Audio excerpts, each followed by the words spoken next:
I have a lot of thoughts right now, and I really need to talk about them. I truly think that in all of the media in the mainstream right now, we're being fed white nationalism and conservative ideology, really reminiscent of post Reconstruction era media. And you can definitely call me crazy if you want to, but I think we're at a peak of a cultural zeitgeist right now. And the fight between Mike Tyson and Jake Paul was to be an exhibition for the shift in cultural attitudes towards the myth of white exceptionalism and towards white nationalism. I think Jake Paul definitely knew what was going to happen, seeing as he's fighting a literal 60-year-old man in retirement. And unfortunately, with everything going on in the United States right now, I don't think that that was a coincidence. And I don't love Mike Tyson by any means. I mean, he's not an angel, to say the very least. But you can't deny that he's a giant, big Americana imagery for the American underdog. And Jake Paul, who's known as a scammer, an abuser, and a modern day colonizer winning, definitely peddles the idea of white exceptionalism in the same way reminiscent of Trump's winning. And I don't think it's a coincidence that he endorses him.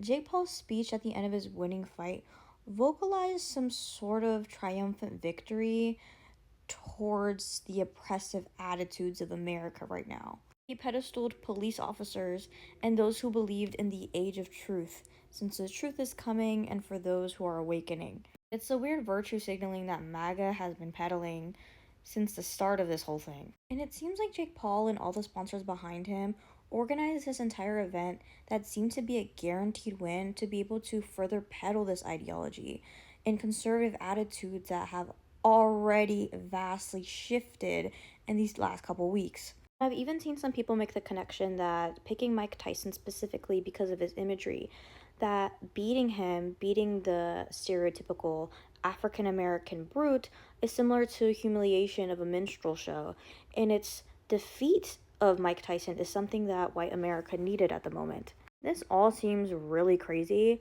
but I'm going to talk really quick about the history of the Reconstruction era in the 1920s of the United States. Post Civil War America was at an extreme economic decline, and Americans were desperate to seek and latch onto something that would give them hope.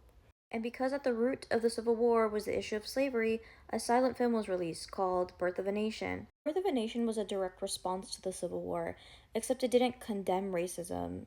It propelled the KKK and pedestaled them as the heroes in the silent film. Birth of a Nation had extreme cultural influence. The film alone helped propel white supremacist ideologies and literally birthed alt right and white nationalist lobbying groups into political positions. Because the KKK had amassed over 5 million members nationwide because of Birth of a Nation's release, politicians started to have to latch on to white nationalist propaganda and white nationalist ideology in order to get voters. And it worked very successfully. Now that white nationalist groups have expanded and succeeded both socially and politically, its propaganda became wider and wider, now targeting all immigrants, all people of color, including indigenous people and Jewish people. And the media depicting these ideas became even worse and more objectifying, which sparked several movements for civil rights. One could argue that our Reconstruction era would be post COVID-19, or our economic decline had many scattering for answers and clinging onto hope, then latching onto alt right spaces and manospheres. And just like clockwork, historically, after recessions, there needs to be a scapegoat of some sort of minority group in order to keep nationalism high and patriotism high, i.e., the Holocaust and the blaming of Jewish people after economic decline. Hitler wasn't so successful at first because people genuinely hated Jewish people. It was because people needed answers out of pure desperation because of their poverty. And propaganda is never supposed to be clockable. It's supposed to be easily digestible and slowly, intensely radicalizing. Are all the events happening right now super carefully orchestrated? Perhaps not.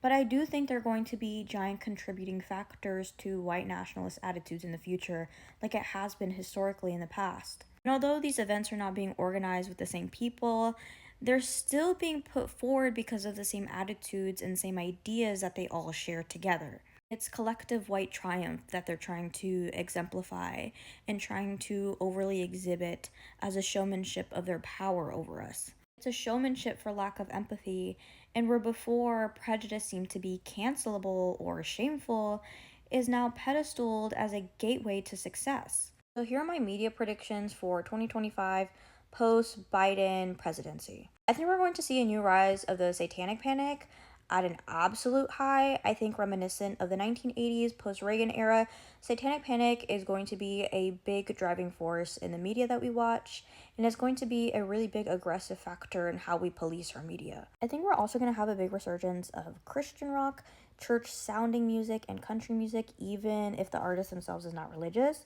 I think it's going to be a big opportunity for profit. And there are already some pop girlies that already make Christian church sounding music, even if it's not intentional, like Gracie Abrams. I think the style is definitely already gravitating towards that. I think we're definitely going to have some counter narrative and pushback towards that from the LGBTQ plus community, like Ethel Kane or Chapel Rowan, for example. I think we're going to be seeing a huge wave of random influencers that you expected the least to go religious, because there's going to be a huge paycheck behind it soon. Just like people were paid to endorse Kamala, I think there's a giant new opportunity for payment and representation. And since the new wave is going to be definitely right leaning and no longer progressive and blue, I think a lot of people are going to be cashing in the paychecks from a lot of churches, or at least church centered movements. With a huge recession coming soon and less product in the market because of tariffs, I think the less hair, the better.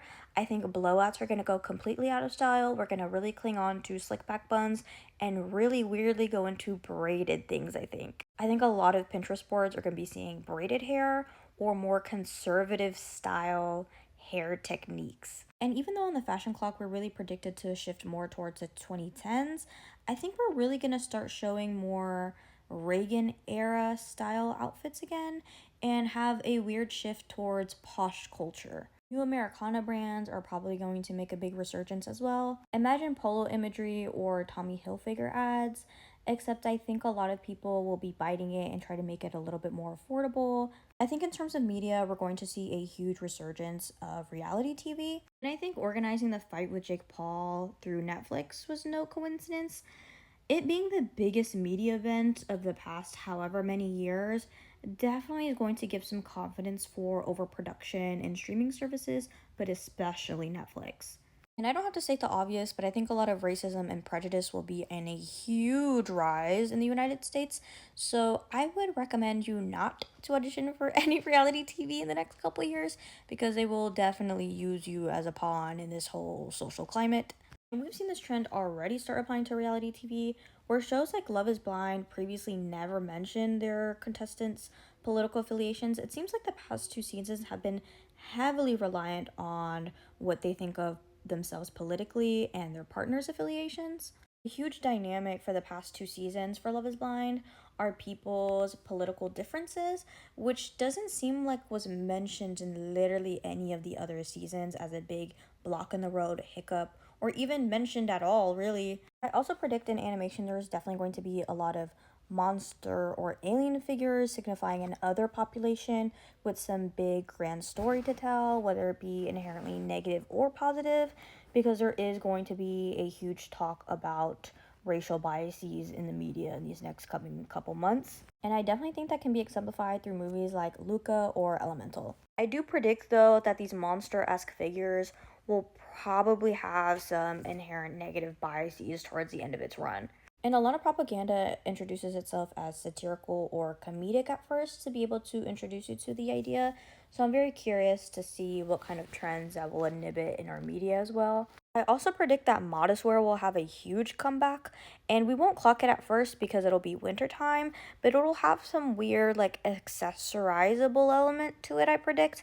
Maybe colored tights or layers. And I fear the end of the low rise is definitely over, and covering as much as possible is going to be the new classy chic. But that's kind of all of my media and pop culture predictions for now, I think.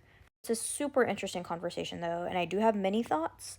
So if anybody else has any predictions, I would love to hear them.